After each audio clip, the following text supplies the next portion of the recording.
नमस्कार, मी बोलते नंदिनी अंकोलेकर। मी आज तुम्हाला दाखवणार आहे ओव्हन मधील कांदा लसूण घातलेला पातळ पोह्याचा चिवडा। चला तर बघूया आपण त्याच्यासाठी काय काय साहित्य लागतं ते।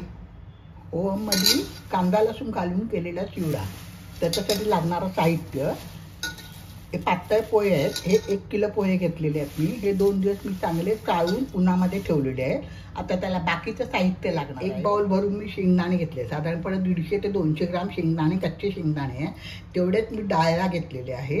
एक खोबऱ्याची सुक्या खोबऱ्याची वाटी तुकडे करून घेतले त्याची अशी। लसूण घेतलाय मी 2 गड्डी, जरासा ठेचून घेतलाय हा लसूण। आणि 3 मीडियम साईजचे कांदे असे उभे पातळ कापून घेतलेत। आता त्याला बाकीचा मसाला लागणार। राई 1 टेबलस्पून, जिरं 1 टेबलस्पून, एवढं बाउल भरून एक मी छोटा बाउल घेतलाय, तेवढा कढीपत्ता घेतलेला आहे। 10 ते 12 हिरव्या मिरच्या घेतल्या आहेत। तुम्हाला तुमच्या आवडीनुसार कमी जास्त तिखट नको असेल तर कमी करू शकता। 1 टेबलस्पून हळदीची पावडर आहे, 1 टीस्पून हिंग आहे, 1 टेबलस्पून पेक्षा थोडी जास्ती मिरचीची पावडर आहे। हा चिवडा जरा झणझणीत असतो। चवीनुसार मीठ घेतलंय, भरपूर कोथिंबीर कापून घेतली आहे। तेल आपल्या जरुरीप्रमाणे आपल्याला लागणार आहे आणि कुडमुरे एवढे भांडं भरून घेतलेले आहे। तर आता चला आपण सुरुवात करूया, गॅसकडे जाऊया। पहिलं सुरुवातीला आपण सगळे एक एक भाजत जायचं आहे। तर चला आपण लाडू मी तुम्हाला दाखवेल। आता त्याच्या पहिल्यांदा आपण शेंगदाणे भाजून घेऊया। शेंगदाणे भाजताना सुद्धा ना थोडेसे कच्चे भाजायचे, कारण हा चिवडा ओव्हनमध्ये शेवटला जाणार आहे। तर ओव्हनमध्ये गेल्यानंतर ते आणखीन भाजल्या जाणार, त्याच्यामुळे थोडे कच्चे भाजायचे। ते तुम्हाला मी आता दाखवतो कितपत भाजायचे ते।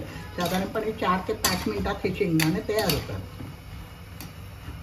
वगैरे काही घेतलेले नाही आहेत, भाजायची पण गरज नाही आहे। सगळं ओव्हनमध्ये व्यवस्थित मिक्स होऊन तो कुरकुरीत चिवडा तयार होतो। आता आपण शेंगदाणे याच्यात टाकायचे। आता शेंगदाण्याचा थोडासा कलर बदलला आहे, तर तुम्हाला मी दाखवते आणि त्याप्रमाणे आपण सगळे एक एक साहित्य ह्याच्यात पोह्यांमध्ये टाकत जायचं। शेंगदाणे बारीक गॅसवरती जरा करा, आता आतमधून ते कच्चे राहतात। आता मी एक एक करून सगळ्या पोह्यामध्ये टाकते।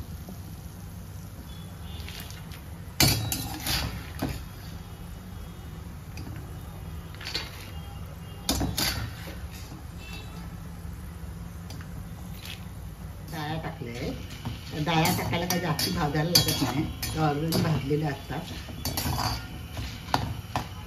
ह्या पण झाल्या। आता आपण याच्यावरती परत तेच शेंगदाण्यावरती डाळ्या पण टाकायच्या। तेल गेलं थोडं तरी हरकत नाही ह्याच्यामध्ये, कारण आपण पोह्याला नंतर शेवटला कमी तेल टाकू शकतो।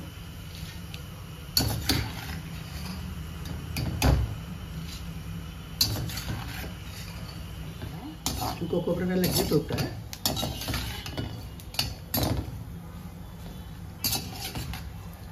झालं सुकं खोबरं। आता ते सुकं खोबरं पण मी पोह्यांवर टाकते। आता कांदा टाकते मी। मला असं वाटतं कांदा म्हणजे मऊ पडतो तिचा चिवडा, पण अजिबात मऊ पडत नाही। आणि गेले कित्येक वर्ष हा चिवडा करतो, आमच्या घरात सगळ्यांना हा चिवडा आवडतो। त्या तुम्ही पण करून बघा, तुम्हाला कसा वाटतो नवीन प्रकारचा चिवडा ते मला कॉमेंट बॉक्समध्ये कळवा। माझ्या चॅनलवर नवीन असाल तर सबस्क्राईब करा, लाईक करा, शेअर करा, आपल्या मित्रमैत्रिणींना शेअर करा। ही एक नवीन रेसिपी आहे। ॲक्च्युली विदर्भातला चिवडा आहे। विदर्भामध्ये कांदा लसूण टाकूनच चिवडा करतात। तुमच्याबरोबर मला शेअर करायचा असला म्हणून मी तुमच्याबरोबर हा चिवडा शेअर केला आहे।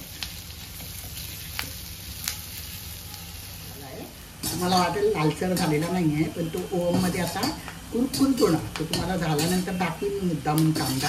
आता कांदा पण आपण काढून घेऊया या पोह्यांवरती आणि आता फोडण्याची तयारी करायची।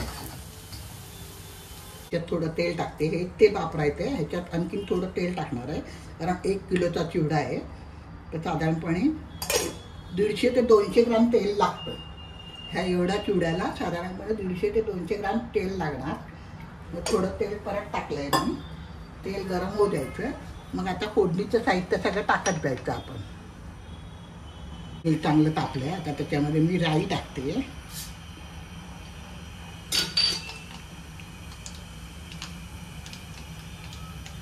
गॅस मीडियम ठेवायचा। जिरं टाकते,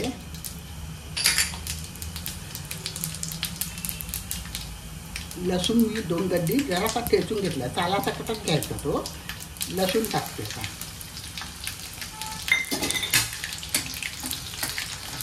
लसूण जरा तेलात परतून आपण.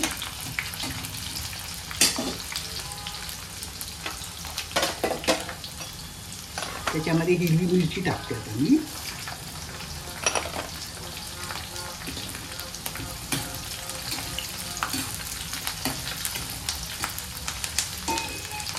कढीपत्ता टाकते.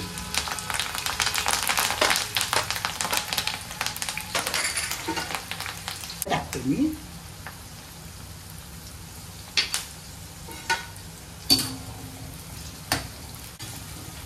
हळद टाकते.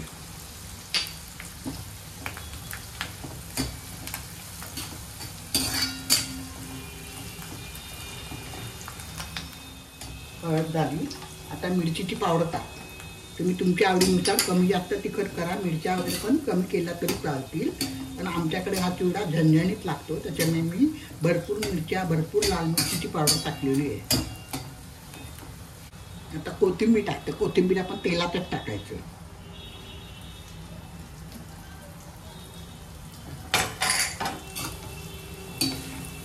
कोथिंबीर जरा कुरकुरीत होऊ द्यायचं तेलामध्येच, त्याचा ओलसरपणा गेला पाहिजे. आता शेवटला मीठ टाकतो त्याच्यात.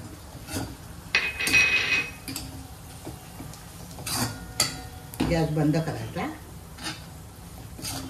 हे सगळं टाकलेलं आहे. शेंगदाणे, खोबरं, कांदा, डाळवा हे सगळं मी त्याच्यावरती टाकलेलं आहे. आता हा आपण केलेला मसाला आपण सगळा त्याच्यावरती टाकायचा. हे सगळं चमच्याने नीट हळूहळू सगळं मिक्स करायचं. मी एका ठिकाणी ओव्हन चालू करून ठेवला आहे प्री हीट करायला. मला मी ओव्हन पण दाखवते. माझ्याकडे मोठा ओव्हन असल्या कारणाने एवढा मोठा टोप सहज आरामात जातो. तुम्ही छोटा ओव्हन असेल तर छोटा टोपामध्ये करा. आता हे सगळं मिक्स करायचं आपण.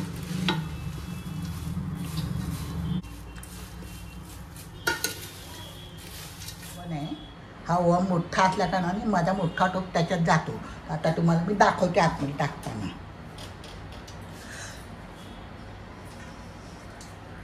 हे बघा, ह्याच्यात ठेवणार मी. एक 10 मिनिटांनी मी परत वर खाली करायचा. असं करून एक 20 मिनिटामध्ये चिवडा तयार होतो.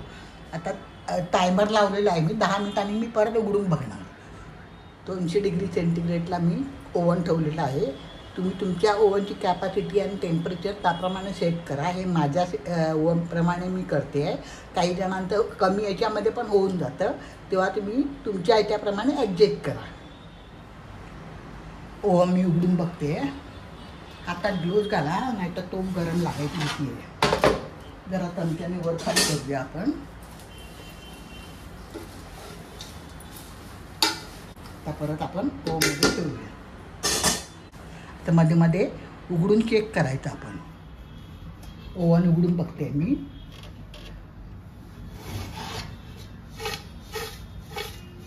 आवाजावरून तुमच्या लक्षात आलं असेल कुरकुरीत झाला आहे. आता तुम्हाला मी पोहा तोडून दाखवतो. हे बघा. आता याच्यामध्ये आपण कुरमुरे टाकूया.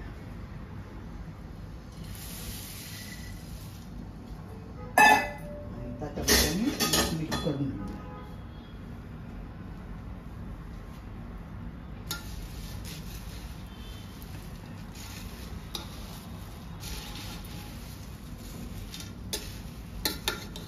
कुरमुरे नीट मिक्स झाले. हे बघा. तर 5 मिनिटं आपण आतमध्ये असाच ठेवूया आणि ओव्हन बंद करूया. म्हणजे तेवढ्या हीटवरती आपला चिवडा चांगला कुरकुरीत होईल. 5 मिनिटं मी चालू ठेवणार आणि मग ओव्हन बंद करणार. 5 मिनिटं झाली आहे. तर त्याच्यात साखर टाकायची राहिली आहे. तुम्हाला आवडत असेल तर साखर टाका. मी थोडीशी साखर टाकणार आहे. हे बघा, साखर आहे माझ्याकडे. तर साखर टाकणार. परत एकदा चमच्याने मी ढवळून घेऊया. आता ओव्हन बंद करून मी ओव्हनमध्ये एक 15 ते 20 मिनिटं थंड होईपर्यंत ठेवला तरी हरकत नाही आहे.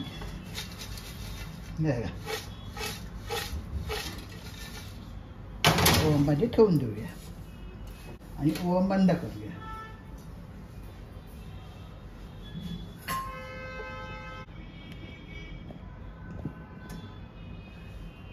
आता मी ओव्हन बंद करते आणि ओव्हनमध्ये तसा टोप ठेवून देते. आत्ता मी चिवडा बाहेर काढलाय. कमीत कमी 2 ते 3 तास मी असाच ओव्हनमध्ये ठेवला होता. आता तुम्हाला मी दाखवते. हा कांदा आहे हे बघा आणि केवढा कुरकुरीत झाला आहे बघा. केवढा कुरकुरीत झाला आहे चिवडा. ते कांदा आणि लसूण असल्या तरी चिवडा खूप सुंदर होतो.